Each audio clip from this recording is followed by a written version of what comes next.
Hi, welcome, Switch viewers. So excited to have you join us again for another fantastic live. We're going to talk about emotional triggers and trauma. But before we get started, make sure, please, that you put comments in the chat and say hi and let me know where you're from. And I will do my best to answer your questions or address your comments as we go through our live today about emotional triggers and trauma. So just if I'm looking off to the side, I'm looking down at my chat, so bear with me here. But Jenny's calling in from West Virginia or watching from West Virginia, and you have somebody from British Columbia and Fort Collins, Colorado, and Tennessee and Massachusetts. So welcome, welcome, welcome. And please, as you're joining us, let us know that you're here and where you're from. And I think the first thing I'd love to know from the people who are joining us right now is, what do you want to know about emotional triggers and trauma?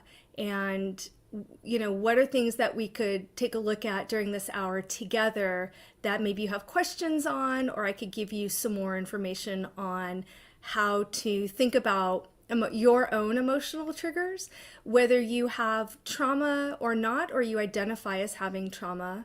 And then, as always, we'll go through some skills and ways to address those emotional triggers in your everyday life. And I'll be curious to hear how those work for you. So, hi, Renee from Florida and Sandy from Sacramento. Sandy, you're only a couple hours away from me. So I'm chiming in from Mountain View, California, and Sarah from Virginia. So welcome everybody. And with that, let's jump into our first slide about what are emotions telling us. And we have core emotions that we look at when we think about triggers. So we have sadness, fear, anger, disgust, joy, and shame. And just a side note, if anybody has seen Inside Out, the Pixar movie, it has a great way of explaining how we do emotion. And what I mean by that is how we think about it, how it gets stored in our memory, and how it can completely overtake us. And I always love the scenes with anger and joy, those two specific ones. So thinking about how we hold our emotion and what our emotions actually do for us. So it's not just about how we experience the world, but how we experience our own bodies, our bodies in our environment, and then also what it tells us. So there's some intuitive component to the way that we hold our emotions and experience emotions. And Cheryl wants to know, how do we deal with them in a healthy way? And yeah, that's such a great question, Cheryl. And so we will definitely go through that over this next hour. And then Dean wants to know how we look at identifying triggers. And so I can throw an anchor right into not, I think, being triggered is what you're getting at, Dean. And if I missed it, correct me, please. So we'll move on to that next slide with how we identify trauma. And so just for the sake of this particular live, for me, trauma is in the eyes of the beholder. And what I mean by that is it doesn't have to be traumatic to me if it's traumatic to you. And so it's how you experience trauma. So there are big T traumas and there are little t traumas. And what we mean by that is big T meaning something that is witnessed and experienced firsthand, that could be a single episode. It has a beginning, a middle, and an end. So I always think about something like a car accident, could be a big T trauma, an assault, where we think of little t traumas are more relational and they happen more frequently, and they stack up like Legos. And it's not that one has more weight than the other.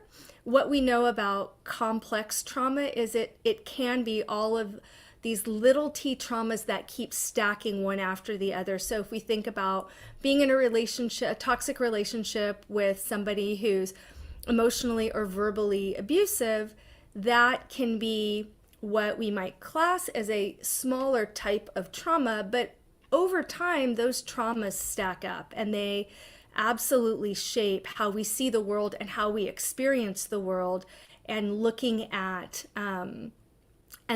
how we experience our emotions. And so when we talk about trauma, we talk about trauma from a holistic perspective, this mind, body, spirit. And so really today we're going to look at whatever our traumas are, how they shape our emotional experiencing. And sometimes we either overfeel them or we don't feel them at all. And so it's not uncommon for people to say, I feel everything so intensely, and then I feel numb. And so that kind of emotional regulation is really what we're looking for. And I think that gets back to Cheryl saying, how do we handle our emotions in a healthy way? So moving on to that next slide. And if you have questions, like I said, please drop them in the chat or comments, and I'll do my best to get to everybody. And welcome Catherine, joining us from Orange County, California, which is 6 hours away from me, not as close, but in the California realm. So moving on to how trauma is processed in the brain. And so we look at the cyclical reaction. And so basically what happens is we have an experience, that traumatic experience. And so for this purpose, and really what's most important to me is that, again, trauma's in the eyes of the beholder. So that experience happens, and then we have this kind of, I want to say we have this way that we hold that trauma, and we develop patterns of behavior. And so part of what happens is we get stuck in the memory of the experience. And what we're remembering is not just the experience or the details of what happened, but we're remembering how we feel about those details. So every time we relive something that's traumatic or we have a trigger, what we're experiencing is that memory of how we felt about something. And so it gets bigger and bigger and bigger. So if you think about if you were, when you were a little kid, and something was that big, it was so huge. And then when you look at it now as an adult, you come to this realization of, I don't know if it was that big or if it's just scale. So it's almost that same kind of phenomenon where we keep remembering something where it's bigger and bigger and bigger. And then as we reprocess trauma and we start to understand our trauma, it starts to shrink. And part of it is we begin to process the emotional content. So the more we understand our feelings about it, the easier it is for us to understand the trauma as a whole. So when we get stuck in the trauma, typically we have a lack of self-care. So we stop taking care of ourselves. We, maybe it's sleep, diet, exercise, relationships, whether that's work relationships, interpersonal relationships, romantic relationships. We stop leaning into things that are important to us. And so there's this lack of self-care. And then we develop emotional and behavioral responses from that. So depression, anxiety, we may have trust issues. We may move to anger quicker or fear quicker than we might otherwise. Some people might cry, they feel sadness. Other people report that they feel numb. And so we have this emotional response that happens, and that tends to feed right back into that traumatic experience. So when you're looking at the graph, right, it's cyclical. So we keep going around and around, almost like a Ferris wheel or a hamster wheel, and it's really hard to get off the ride. And we keep making ourselves worse, even though we don't necessarily intentionally do that. So it's really subconscious. It's really, really subconscious. And so Jenny asks, is there a way to possibly prevent the triggers from getting bigger? Yes, exactly.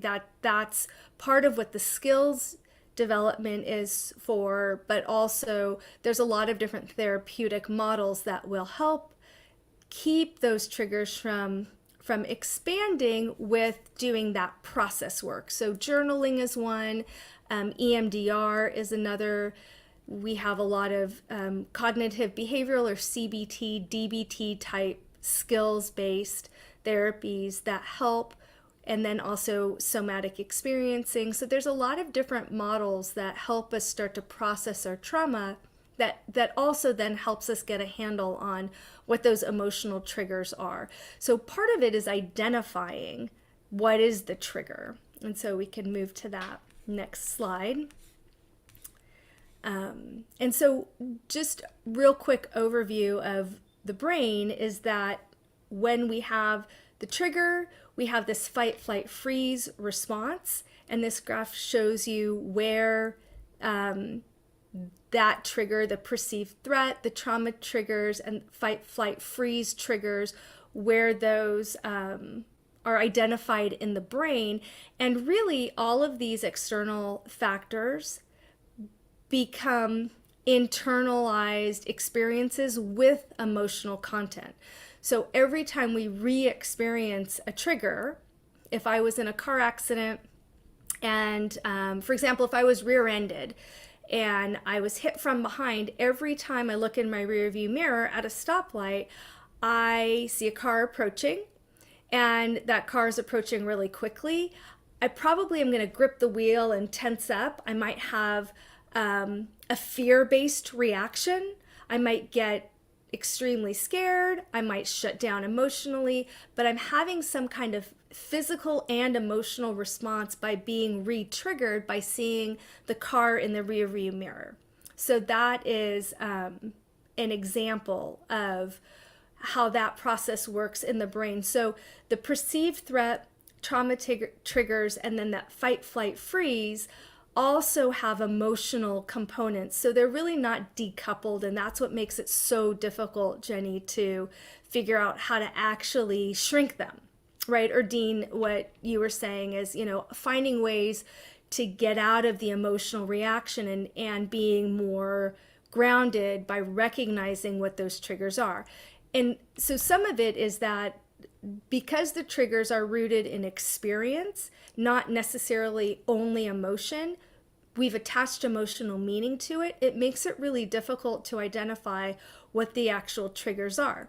So if it's a single event, like a car accident, it's easier for me to isolate the triggers around that experience. So when I'm driving in the car, I probably am going to have more of an emotional response that identifies with those specific triggers than if I'm out with my friends, going out for dinner or hanging out at a barbecue, where if the triggers are emotionally rooted or relationship based, I have a toxic relationship, parent, boss, it's going to be much harder for me to separate out the experience from the emotion. When I perceive that same kind of emotional or verbal threat, I'm probably going to respond with the same type of emotion that I had originally to whatever that experience is, if that makes sense. And if not, let me know in the chat and I'll keep trying my best to explain that. So let's go on and talk about what a trigger is. So trigger is really, and that's our next slide, any emotion, noise, so it's sensory, right? Anything that is sensory based. It's also an experience. And so it could be time of day, it could be an anniversary date. It could be a lot of different things that are rooted in what the experience is, not necessarily how we feel about the experience, but it also is an emotion. So if we grew up with a parent who was not maybe verbally abusive in the traditional sense, but somebody who yelled a lot, some people will mimic that behavior and they'll also be yellers, right? They'll yell a lot in relationships, even though the yelling is traumatic for them. And so when I get yelled at, I may feel fear, I may feel sadness, I may feel like I'm being invalidated and dismissed, I may feel childlike, I may get angry, right? I may shut down emotionally. So even though I may mimic the behavior as yelling, I have this emotional response internally that doesn't match my behavior.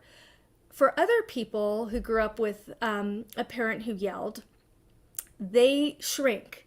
And so when somebody yells, that's extremely triggering. And so their behavior matches more of their internal experience. So they may feel small, they may shut down emotionally, stop talking, and internally they are probably feeling similar things: invalidated, fear, sadness, anger. Their outward presentation, though, is not necessarily that of I'm going to match that person by yelling back. So people seem to have two different kinds of responses when it comes to emotional triggers, right? They're either outwardly projecting that emotion, or they're feeling it so intensely internally, but outwardly they're shutting down, if that makes sense to everyone.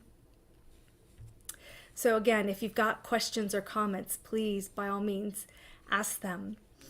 And so let's talk about some common trauma triggers. And I think we covered quite a bit of this, and this is in our next slide. And we talk about memories, emotions, loneliness, feeling overwhelmed, tense muscles, and then things that are sensory. And also we can look to our relationships that can be common triggers. And so in our next slide, ways to identify triggers, we can take a look at, this is the beginning stages of doing what you're all asking for, which is, okay, how do you identify it? What do you do about it? And then I promise I will get to how do we start working with it? I hesitate to say fix it, but I think that we can start to get a handle on this. And Jamie, you're welcome regarding the yelling. It's a really good example because we don't necessarily think about yelling as being abusive, and it just depends on what our own experience is. So for some people, that's absolutely traumatic and a trigger for them, and for other people, it's not. And so that's when we start to look at traumas in the eyes of the beholder. So identifying triggers. Part of it is identifying these negative core beliefs. And what that's all about is, what does that say about me, who I am as a person? And so if we stick with the yelling example, if I grew up with somebody who yelled and it makes me feel hurt and invalidated, dismissed, unseen, angry, and I match that behavior and I yell back and I respond with anger, chances are when I start to move away from that direct engagement with that person, right? So argument is over, or I've walked away, or that person's walked away, I'm going to start to feel typically blame, guilt, and shame. And those are all three different things. Blame is that finger pointing. Guilt is about my behavior. So I may feel really guilty that I yelled back because I know how bad that makes me feel inside. And yet my behavior was such that I did that anyway, right? So I might yell back. Or shame is about how I feel, about myself in the world. And so I'm ashamed of my behavior. And so this comes back down to these core beliefs of, if I yell, if I'm a yeller, what does that say about me? So if I yell and I have, that's something that's traumatic for me, and I handle that with anger, then what does that say about how I behave in the world? Am I that same person, right, who's dismissive and I'm just putting words in, mean or cruel, who victimizes other people? And so I get stuck in my own internal emotional guilt and shame based on my behavior. And so part of it is, in our next slide, this which we're at, identifying emotions of, okay, how do we identify the emotion? And then what does that say about me as a person? So if I identify anger, and anger is my defense mechanism, so when something bad happens, I respond with anger. Am I an angry person? And if I'm an angry person, does that mean eventually I'm an unlovable person? So that's those core beliefs. So the first thing what we're doing is we're identifying what are emotions, what are the emotions that we're having based on our reality internally. And then we're also trying to track what's our emotional experience based on what we're experiencing externally. And so when we talk about how do we control our emotions, that means that we're having really big external emotional reactions that may not match internally how we feel, or we are totally detached from that emotion. So we yell, but we don't necessarily feel anything. And so people with trauma will often say, I have really big emotional reactions. And if I were to ask, how are you feeling in that moment? There's a little bit of a disconnect internally. My body's not necessarily tracking what my emotional experience is in that moment. And so we can go on to that next slide. I hope this is making sense for everyone. So Please let me know in the chat if we need to keep going over this, or I haven't explained it well. So we have ways to challenge triggers. And so here's all of the stuff that we start talking about. Okay, what can we do about it? Not so what, who cares? How do we move forward through identifying the emotion, right? Okay, so I'm reacting with anger or sadness, or I'm yelling. I maybe have identified the core belief, which is if I get yelled at and I respond in anger and yell back, I feel guilt and shame, and maybe there's some blame or finger pointing, and then that makes me feel unlovable or that I'm a terrible person. So one of the things that we want to do is we want to do the thought stopping piece. We want to make sure that we're getting into the cognitive thinking, not the feeling piece of, okay, stop, take a breath. That's that mindfulness or grounding technique. Stop, take a big belly breath, right? And then what do I need to do next? And so that's that mindfulness component, or finding some support. What do I need to do next? When we move into why, or that processing and journaling component, we start to unravel the trauma more, and sometimes that's helpful, and it's very helpful when we're out of the experience. So the first piece, it's if you think about part A and part B. Part A is that stop, and I visualize a stop sign. Take a big belly breath. I usually do that 3 times. And then what do I need to do next? Right? Maybe that's walk away. Maybe that is I need to lower my voice. Maybe that is I need to insert healthy boundaries and say, I'm sorry, I cannot continue this conversation if I'm going to be yelled at. Whatever that looks like. And then part B is that processing and journaling component of, okay, why did this happen?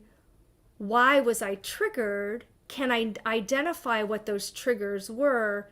How did they make me feel emotionally? What was my emotional experience with those triggers? And how do I decouple that from my core belief of my reality? So, and then Shelley writes in, every time I miss my husband, I notice he's not here every day. The trauma of caregiving experience and watching him die over 6 months floods me over and over, right? So I'm assuming, Shelley, and please correct me if I'm wrong, that you've lost your husband and he's passed away. If that's an incorrect assumption, please correct me. So if I'm understanding this correctly, I think, Shelley, part of that is when we have grief and loss, there's so much about our environment and our day-to-day memory that reminds us of the person that we've lost. And it's much harder to separate ourselves from the triggers. When we think about the being in a relationship with somebody who's yelling, and that reminds me of my childhood, right? Or a boss that was a yeller, I can make there's some choice points that I might be able to have where I can walk away and redirect my emotional content and learn how to manage that differently. When we've lost somebody, we don't get the luxury of being able to walk away from those environmental stimuli that we have over and over again that remind us of the person. And so some of that is doing some grief counseling with a therapist to work on what are the triggers and why they keep coming up. For me or for you, I think some of it is also being able to lean in a little bit, which is terrifying. So when we deal with emotions, it feels terrifying to say, hey, feel that a little bit more, because at some point it hurts too much. It hurts too much physically, emotionally, spiritually, and we become afraid to do that. And our natural tendency as humans is to regain control. And so sometimes allowing that grief process to really be there and say, okay, I'm going to feel this. I'm not going to feel it all day. So I give myself a time limit. When I feel it, I'm really going to feel it and lean in, and maybe developing some new habits or a new ritual about how to honor that person is helpful at that time. And then this redirect, so that goes back to ways to challenge the triggers, is having that redirect of, okay, stop, take a breath, ground myself. Can I not let go of the grief? Can I move this off to the side for a little while and go on to something else, right? I can come back to that if I want to. I can process it if I want to. And so being able to really work with that and giving yourself permission to say, I'm really going to feel this and be in it for however long, for a minute or two, for 30 minutes, for an hour, and then I'm going to move on with my day. And I can always come back to it. I can always come back and feel that again, right? And get in touch with that again. I think with grief and loss, we don't want to lose sight of our experiences and our emotions that are attached to that person, but we're also afraid to let go, because if we let go, then maybe the memory goes too. And so starting to rewrite what we say the narrative or the story on how we're experiencing grief and loss, where both can be true. I can really feel it intently, and I can also do something else where I'm not paying attention to the grief and loss. It doesn't mean that I'm letting go of that person. And so Dean says, thought stopping is so hard because I have to admit I did something wrong. You know what, Dean? Thought stopping is so hard. And I so appreciate you saying that and bringing that to our attention, because these are simple concepts, right? Oh, just visualize a stop sign.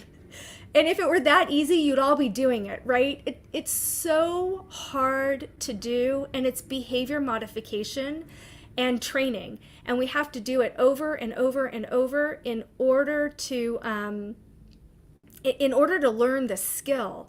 And so, yeah, thought stopping is hard because sometimes we have to admit we're wrong. And so my suggestion would be is practicing that visualization of the stop sign, taking a breath, and instead of moving into immediate process, what did I do wrong? Did I do something wrong? How am I going to fix it if I did? Instead of going into that process or spinning, maybe taking a breath and looking at it, okay, what do I need to do next? I'll come back to the emotional part later. I'll come back and process, okay, what actually happened? How can I do it differently? Do I need to be less reactive? Is that part of where I'm getting stuck, right? So when you can take a step back from being in the moment and feeling all of the feels in that moment, it becomes much easier to process what exactly you need to do in those moments. I think I'm understanding correctly. Shelley, yes, EMDR is amazing. I'm so glad you're having a fantastic experience with that and you have a great therapist. EMDR for trauma is really helpful. It gives us that separation sometimes between what we feel so intently emotionally in our body versus how we process the memory and how we hold that memory. And being able, like you said, Shelley, to get back on track is so important. And yes, Cheryl, grief is hard because it's hard to move past feeling numb.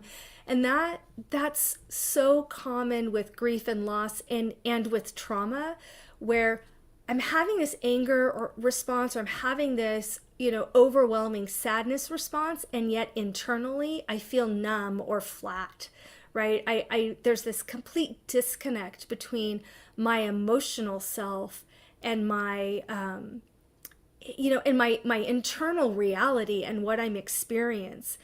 And that sometimes is the fear of having that overtake me. If I really am angry, if I really feel anger, based on what my own experience is in life, it may mean that I am that angry person or I get hurt again. So a lot of times we respond emotionally because we're afraid of being hurt.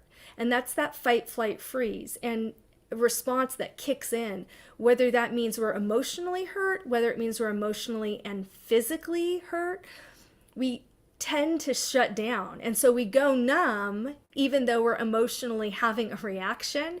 We don't necessarily internally feel it because it keeps us safe. It's a brain's way of protecting itself. And it's our way of protecting ourselves in environments that could potentially be harmful.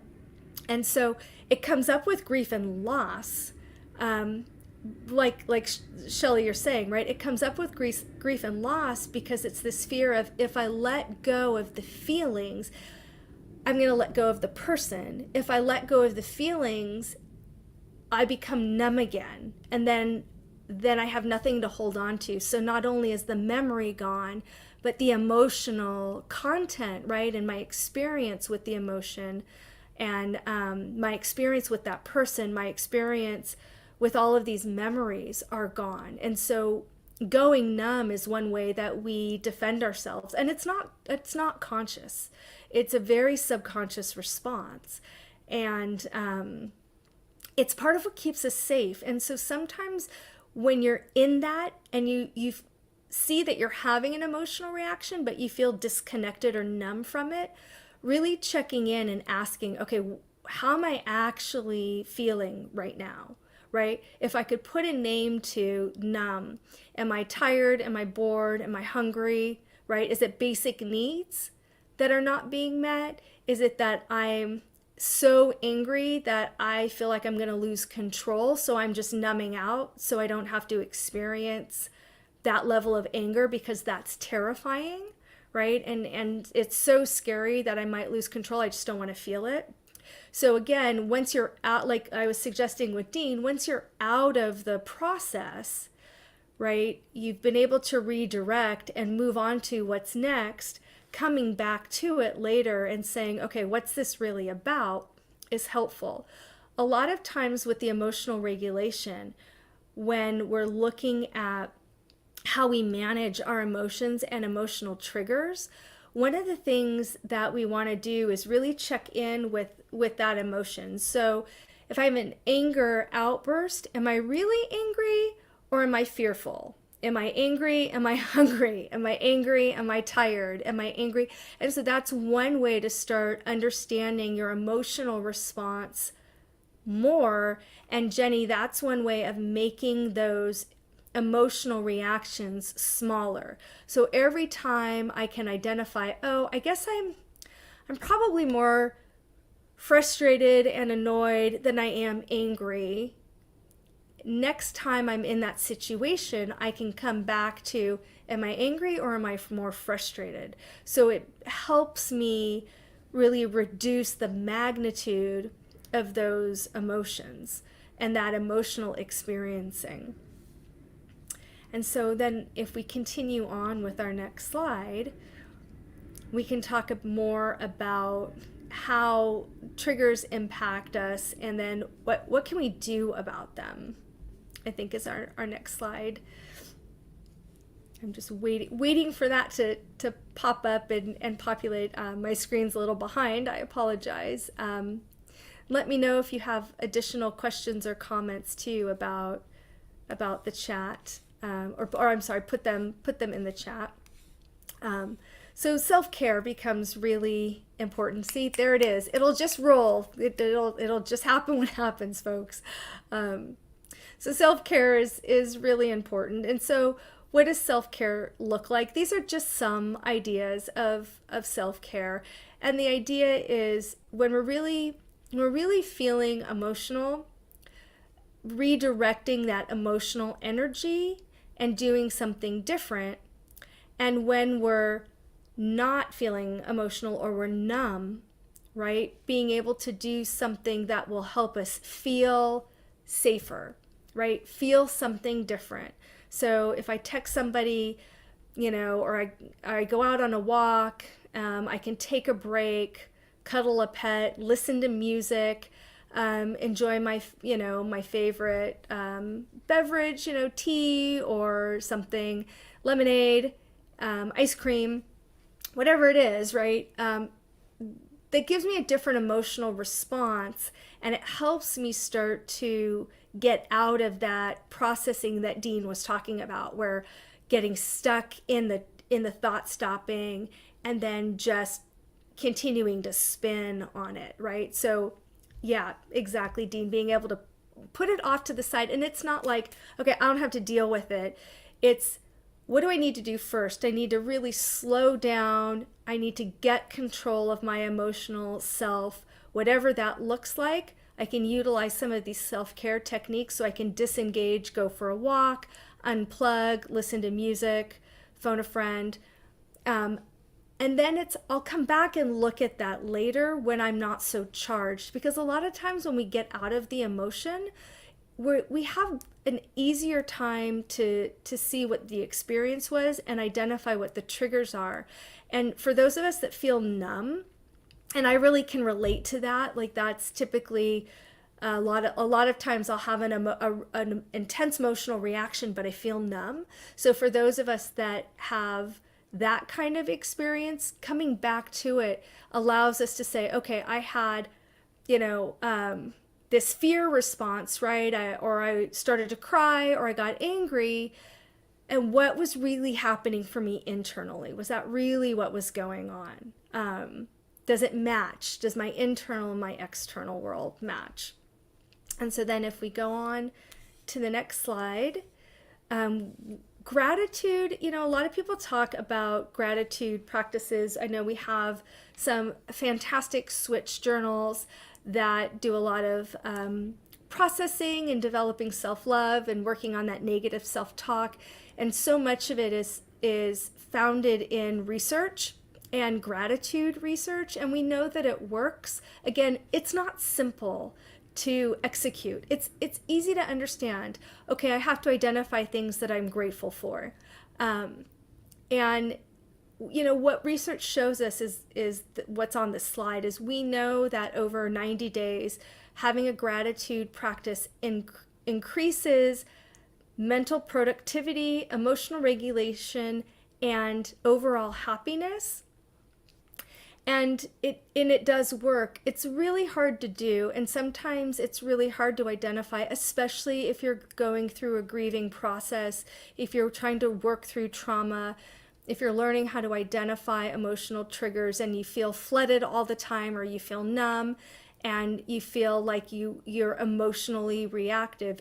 It's hard sometimes to figure out what gratitude actually looks like. And so I always tell people, start simple, and it doesn't matter what goes on your gratitude list. And so we have a nice little slide where you can work through this, and it's about identifying things that you're grateful for. So I always tell clients to start simple and with things that are easily accessible. Identify 3 things, and you can do it in the morning and then do it at night. So you start to bookend your day. Starting your day off on a positive note helps with that emotional regulation. Starting off with some whether it's mindfulness, yoga, meditation, even just some deep breathing right before you get into the shower, or if you have a routine. There's actually research about making your bed. Those people that make their bed tend to start their days off in a more positive direction than those that don't. I don't know if you buy it or not, but it's an interesting concept. So things like that, rituals and routines help. And so identifying, it could be, I'm grateful for the fact that it's not raining, or that I got to see my friends last week, as we're moving through COVID, whatever the case may be, right? It could be something very profound. It could be basic needs. I'm grateful for shelter. I'm grateful for my family. And then looking at What are your positive daily influencers? And that trying to identify, okay, what am I going to really focus on today? So maybe it's I'm going to work on not being as reactive as I was yesterday, right? It could be I'm going to make sure that, when my watch tells me to stand up, I actually do it. It could be something as simple as that, right? Either way, coming back to it at night. So we're doing the same thing. We develop a ritual at night where we end our day with our gratitude. What am I grateful for? And then what were my positive daily influencers at the end of the day? So when I reflect back, it could be something I think I did really well. It could be, I had a friend send me a silly meme and it made me laugh, and that was a nice break for a hectic day. I got an opportunity to go outside and take a walk for 15 minutes, whatever it is, right? What were those positive daily influencers? And then again, adding that with however mindfulness looks to you. It could be meditation, it could be listening to music, it could be the sound of waves or something like ASMR, it could be taking a shower at the end of the night, right? But you're starting to bookend how you end your evening and how you go to sleep. And so when we start to focus on gratitude and things that were positive before we sleep, we tend to start our next day off just a little bit better. We have a little bit more advantage. It doesn't mean that always is the case, just sometimes that happens. And Shelley is sharing with us that gratitude makes a huge difference. Thanks for sharing that, Shelley. And again, with research, we know that actually works. And so then our last slide, so adding to that gratitude practice, we have the thought stopping skills, which is cognitive behavioral or CBT. It's actually used in a lot of different theories, but that's the one that's, I think, easily accessible for people, understanding the skills of thought stopping and reframing or redirection. We have adding gratitude and mindfulness. And so using those practices, we have self-care, all different ways to take care of ourselves, whether that's going for a walk, talking to a friend, doing some journaling, taking a break. And I joke about the watch because that's me. I'll look at my watch and my watch is telling me to, okay, Joe, it's time for you to stand up and take a break now. And I'm like, yeah, I'll pay attention to the watch later. So, little things like that, as silly as they sound, help us learn how to put ourselves as a priority. And that becomes fundamentally important as we're learning emotional regulation, how we become a priority and what matters, right? Because it isn't just what's happening externally, and it isn't necessarily how we feel internally, right? It's the combining of those two things where we're feeling more grounded. And Dean, the self-love journal really started, the turnaround and the inner critic. Yes, amazing journals. We're working on a trauma journal, so I'm super excited. So stay tuned for that one. But it helps so much, and sometimes journaling is so hard to start. And so one of the things that I actually loved about going through the self-love journal, and I take my clients through that process as well with the self-love journal, is that it gave me some really loose guidelines as far as how to start processing that disconnect, right? Like I said, having really intense emotional reactions due to trauma for me personally, but feeling numb. And when I feel numb, it's really hard for me to access what does self-love actually look like, right? Or Dean, you were saying, like, if I make a mistake, I'm just talking about me personally. I'm such a perfectionist. Ballerina by training, that was my first love, my first job, before I became a therapist and then a trauma expert. And Every once in a while, it's really hard to remember that a different part of my life. It's not part of my life now. I have injuries. I physically can't do it. There's other traumas that I'm experiencing, and sometimes I'm angry about that. And it's easy to transpose that and put that onto a different experience. And so, as I was going through the self-love journal and going through my own therapy and my own process and just continuing to do that. And then looking at the way that Switch gave the self-love journal, right? And reevaluating it. Every time I kind of go around the circle again, I start to understand a little bit more, and it becomes easier. It becomes a lot easier. And Renee, good. Oh, you just got the journal. Cool. Cool. Well, we're excited to see how that works. Questions for me, comments, thoughts about what we've been talking about, and how to manage emotions. I hope this was helpful for people. Please let us know. We're always looking for new things to talk about and different ways to bring information to you that is accessible and helps you feel like you are growing into the person that you want to be. Not perfect, but that best version of yourself in this moment. And we have more to come in this series. So we have 4 more with our trauma series that we'll be taking a look at as well. So I'm just going to take a break to try and read through the chat. So bear with me. Good, Renee. I'm glad it was helpful. You're most welcome. Dean, I hope I answered your questions. Kristen, thanks so much for talking about grief, and Shelley too. Thank you, Shelley, for sharing your story and being so vulnerable with us in the chat. It's much appreciated, and just wonderful that you all are connecting this way, and that I have an opportunity to be able to share that with you and talk about it. Elaine was saying, best way to handle the aftermath feelings after a body memory. Great question, Elaine. So some of it's similar skills, but instead of looking at what the emotion is first, we're looking at, okay, where do I feel it in my body?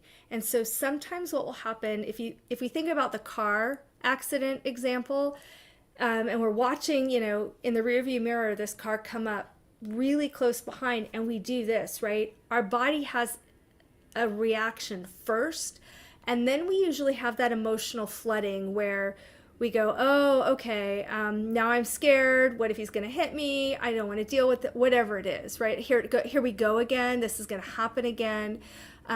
Our body has this response. And so that's when things like EMDR is so helpful, or somatic processing, because we're not talking about the experience. What we're doing is we're identifying where we're feeling in our body, not necessarily emotionally, but where in our body are we feeling that experience, or where have we been triggered in our body, and how do we bring that into our conscious awareness to start understanding it so that body trigger will stop.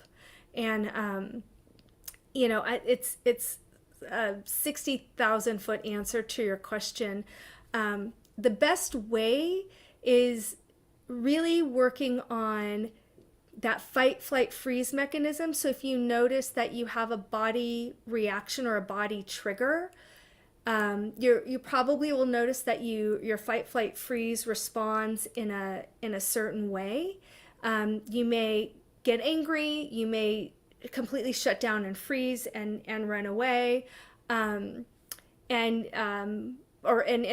freeze and then run away. So 2 different responses, right? But really identifying what's coming up for you, and then that breath work, really taking those big deep belly breaths in through your nose, out through your mouth, usually 5-10 times in a row, is really helpful to get back into your body to stop that cycling, or what we call rumination, from the trigger. You can do a tapping exercise. We call this one the butterfly tap, and you can do it nice and slow. And with that, you want to breathe in through your nose, out through your mouth. And the slower you tap, the more you'll start to relax and get back into your body. And so we call that a flash technique or tapping technique. And that comes from Peter Levine's resourcing. It also is an EMDR thing too. Everybody, you're welcome. You're welcome. You're welcome. You're welcome. Jenny, in what ways can thought stopping help with anxiety? Great question. It stops the spinning. So when we're too much in our emotion or in our head, and we have a tendency to be anxious, we start to spin intellectually in our thoughts and our emotions. And if we're in our body, like Elaine is identifying, if we're too much in our body, we start to spin with feelings of panic. And so people will say, I start to get sweaty or nervous, my heart races, my hands get clammy. And so with anxiety, we feel it either emotionally, cognitively first, and then physically, or the other way around. It's pretty extreme. We either have physical reaction and then we get anxious. And so the way that we stop being in our body and feeling anxious, or being in that emotional experiencing and feeling anxious, is doing the other. So if I'm way in my emotions in my head and I'm spitting, deep breath, something tactile like this butterfly tap, getting outside for a walk, drinking something hot or cold, holding an ice cube. So getting into my body will help the emotional spinning. And then getting, when I'm in my body, so with that, I'm having a medical procedure. Yeah, so when I'm way in my body, starting to get into my head, right? So I'm flipping the script. So if I'm having a lot of panic and anxiety and physical reaction in my body, that deep breathing will help my body recenter, but it also helps my mind reset. And so that's when that thought stopping and the redirect, where you're really making it cognitive, can help with some of those body experiences. I hope I answered everybody's questions. And like I said, thanks so much for joining me. It's always a pleasure, and I appreciate everybody who's joined us and been willing to share their stories in the chat. Yes, please stay tuned on Tuesdays at 4 o'clock for the next 4 weeks after this. Every week is something that has to do with trauma and the experiencing. You're welcome, Jenny, and Shelley, you're also welcome. Thank you all. Dean, thanks. I'm glad this has been super helpful. And just, let us know. I think there might be a survey after, if you stay on for a little longer. And we always have exciting switch things. And feel free to look me up. It's just my name. You can find me on social media. I know that they'll put it on in the description of this YouTube, and so feel free to send me a DM or a message. I'm always happy to send you resources and answer questions, or at least help you find a great therapist. There are lots of really great therapists out there. So thanks again for joining in. Until next time, everyone, take good care.